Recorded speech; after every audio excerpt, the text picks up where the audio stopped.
भक्तजनों, माताओं, बहनों, सादर जय श्री कृष्ण। हमारे YouTube चैनल में आप सभी का बहुत बहुत स्वागत है। मैं हूं आपके साथ आचार्य धर्मेंद्र शास्त्री। आज हम आपको कार्तिक मास के चौथे अध्याय की चौथे दिन की कथा सुनाने जा रहे हैं। आपसे अनुरोध है कि इस कथा को अंत तक जरूर सुनिएगा और अधिक से अधिक लोगों को शेयर भी करिएगा। कार्तिक मास बहुत ही पुण्यकारी महीना माना गया है। सभी 12 महीनों में कार्तिक मास को सर्वश्रेष्ठ महीना माना गया है।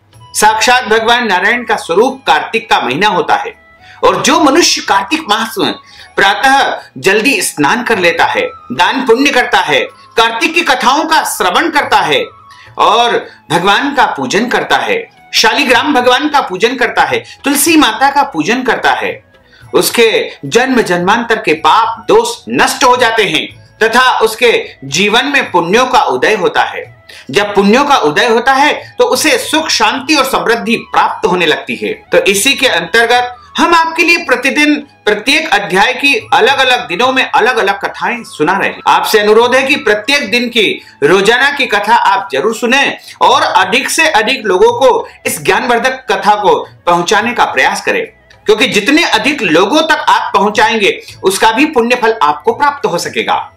तो आप इस कथा को बड़े ही ध्यान से और मन से सुनिएगा। सबसे पहले प्रभु की स्तुति करना चाहिए, गुरु की स्तुति करना चाहिए, भगवान की स्तुति करना चाहिए। उसके बाद कथा का प्रारंभ करना चाहिए, जिससे कथा का पूरा पूरा पुण्य फल आपको प्राप्त हो पाएगा। गुरुर् ब्रह्मा गुरुर्विष्णु गुरुर्देवो महेश्वरा गुरुः साक्षात् परब्रह्म तस्मै श्री गुरुवे नमः। श्री अखंड मंडलाकारं व्याप्तं येन चराचरं तत्पदं दर्शितं येन तस्मै श्री गुरुवे नमः। सच्चिदानंद रूपाय विश्वोत्पत्त्यादि हेतवे तापत्रय विनाशाय श्री कृष्णाय वयं नमः। कृष्णाय वासुदेवाय हरये परमात्मने प्रणतः क्लेशनाशाय गोविंदाय नमो नमः। वसुदेव सुतं देवं कंसचाणूरमर्दनं देवकी परमानंदं कृष्णं वंदे जगद्गुरुं। वरहापीठं नटवरवपुः कर्णयोः कर्णिकारं बिभ्रद्वास कनककपीशं वैजयन्तीं च मालां रन्ध्रान् वेणोर्धरसुधया पूरयन् गोपवृन्दैः वृन्दारण्यं स्वपदरमणं प्राविशत गीतकीर्तिः। कस्तूरीतिलकं ललाटपटले वक्षस्थले कौस्तुभं नासाग्रे वरमौक्तिकं करतले वेणुः करे कङ्कणं सर्वाङ्गे हरिचन्दनं सुललितं कंठे च मुक्तावलिं गोपस्त्री परिवेष्टितो विजयते गोपाल चूड़ामणिं फुल्लेन्दीवरकान्तिमिन्दुवदनं वरहावतं सप्रियं श्रीवत्साङ्कमुदारकौस्तुभधरं पीताम्बरं सुन्दरं गोपीनां नयनोत्पलार्चिततनुं गोगोपसन्धावृतं गोविन्दं कलवेणुवादनपरं दिव्याङ्गभूषणं भजे। करारविन्देन पदारविन्दं मुखारविन्देन विनिवेशयन्तीं वटस्य पत्रस्य पुटेशियानं बालं मुकुन्दं मनसा स्मरामि। जय जय श्री राधा रमण, जय जय नवल किशोर, जय गोपी चित चोर प्रभु, जय जय माखन चोर। मात मेरी श्री राधिका, पिता मेरे घनश्याम, इन दोनों के चरणन में मेरा बारंबार प्रणाम, मेरा बारंबार प्रणाम, मेरा बारंबार प्रणाम। मोहिनी मूरत श्याम की वो मन रही समाय, जो मेहंदी के पात में लाली रही समाय। धन यौवन एक दिन उड़ जाएंगे जैसे उड़े कपूर, मन मूरख तू राम भज क्यों चाटे जगधूर, क्यों चाटे जगधूर।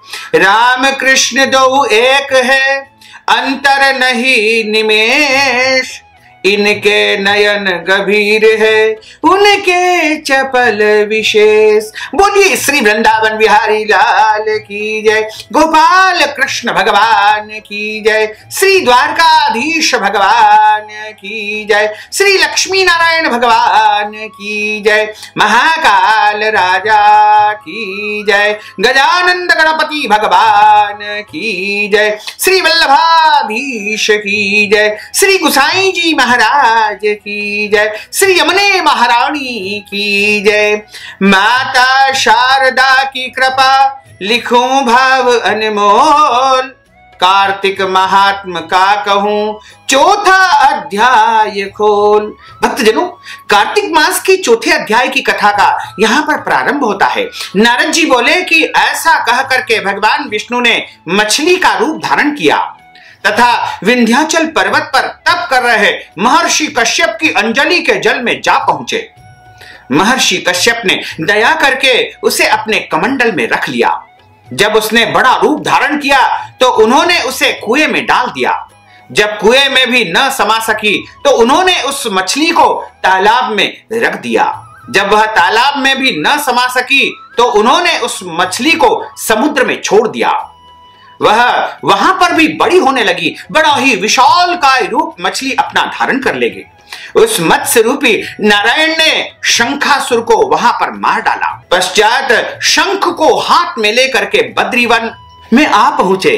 बद्री नारायण में आकर के उन्होंने सब ऋषि तथा महर्षियों को बुला करके आज्ञा दी कि पानी में इधर उधर फैले हुए वेदों को ढूंढो और उन्हें शीघ्र ही निकाल करके मेरे पास लेकर आओ। तब तक मैं देवताओं के साथ में श्री प्रयागराज में ठहरा हूं। इसके बाद सब ऋषि महर्षियों ने मिलकर के सब बीज मंत्रों सहित वेद मंत्रों को ढूंढ निकाला।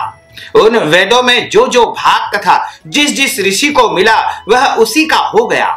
उस भाग के उसी दिन से वह ही ऋषि कहलाए और उस भाग के वह ऋषि हो गए। सब वेदों को लेकर के ऋषि महर्षि प्रयागराज में आए और उन्होंने वह सब भगवान विष्णु व ब्रह्मा जी को समर्पित कर दिए। ब्रह्मा जी वेदों को पाकर के बड़े प्रसन्न हुए। उन्होंने देवताओं और ऋषियों के साथ में अश्वमेध यज्ञ वहां पर प्रारंभ कर दिया। यज्ञ के अंत में देवता, गंधर्व, यक्ष, नाग भगवान विष्णु को दंडवत करके प्रार्थना करने लगे। देवताओं ने कहा कि हे देव, हे जगन्नाथ, हे नारायण, हे प्रभु, हमारी प्रार्थना को आप स्वीकार करिए। हम लोगों के हर्ष का समय है, इसलिए आप हमें वरदान दीजिए। नष्ट हुए वेद पुनः श्री ब्रह्मा जी को प्राप्त हो गए हैं। हे लक्ष्मीपते, हे नारायण, आपकी अनुकंपा से हम देवताओं को यज्ञ का भाग भी प्राप्त हो चुका है। यह स्थान आपके प्रसाद से आज पृथ्वी पर में सर्व प्रधान पुण्यों को बढ़ाने वाला है, मुक्ति तथा भक्ति को देने वाला है और ब्रह्म हत्या आदि पापों का नाश करने वाला है, परम पवित्र और अक्षय फल को देने वाला है। हमें वरदान प्रदान करिए। हे प्रभु, हमारे ऊपर कृपा करिए। भगवान विष्णु ने कहा कि जो कुछ आप लोगों ने कहा है वह मेरा ही ध्येय है। जैसा आप लोगों ने कहा, अब यह स्थान आज से ब्रह्म क्षेत्र के नाम से पुकारा जाएगा। इस स्थान पर गंगा जी व सूर्य पुत्री यमुना का संगम होगा। मैं श्री ब्रह्मा जी सहित यहाँ पर हमेशा हमेशा के लिए निवास करूंगा। इसे तीर्थराज प्रयागराज कहलाएगा और यहाँ पर किया हुआ जप, तप तथा दान महान फलदायक होगा।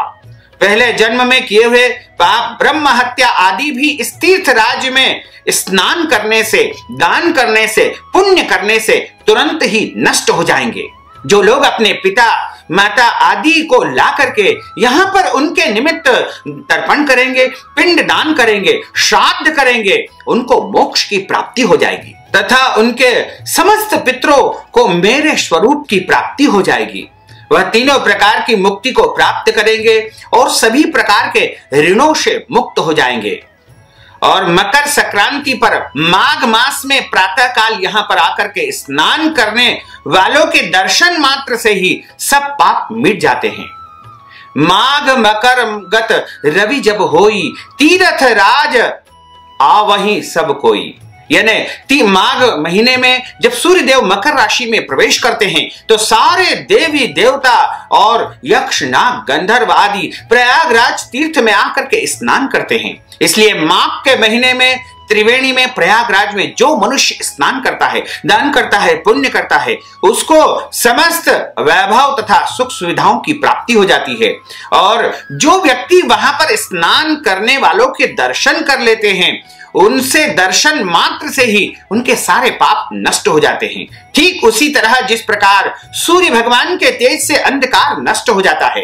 हे मुनीश्वर, मेरे वचन को ध्यान से सुनिए। मैं सर्वत्र व्याप्त रहता हूं और हमेशा बद्री नारायण में निवास करता हूं।